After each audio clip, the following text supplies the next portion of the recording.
If you're new to my page, my name is Saira Hayati. I make money make sense. So today's predictions are that they're going to go down to 4.25 is the current, and the prediction is it's going to go down by 0.25%.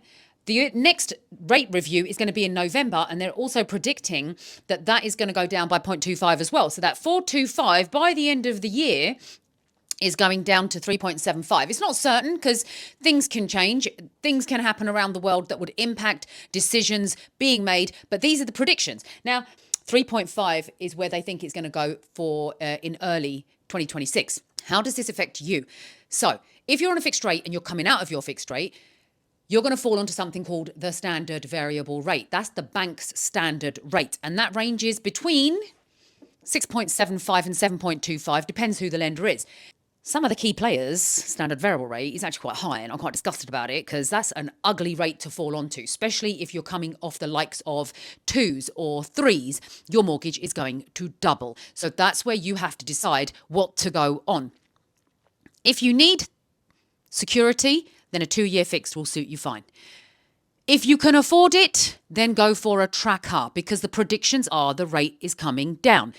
A tracker is the base rate plus a percentage, which will be higher than most fixed rates because they know it's coming down and the banks still want to make money out of you. So they pitch the additional amount on top of the base rate as higher.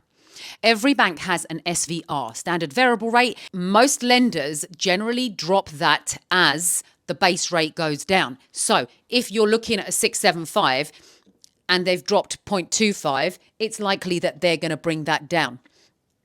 And so on. So the next one's not till November and then January. So you're still looking at a good 6 months on higher rates if you go with something that's variable, and you've got to weigh up whether your loan size warrants the savings, because it might not do that. You know, like if you went on a fixed rate and it was lower than a tracker or a variable product, because there's other variable products as well, it might not warrant you doing that because your loan size and the savings that you're going to make from that difference isn't significant enough. Anyway, I hope that helps. If it does, share it so everybody's aware. And if you want more information on mortgages, you can go to my Linktree and click on the mortgage link. Subscribe so that you don't miss out on more videos like this. Go on, hit the subscribe button now.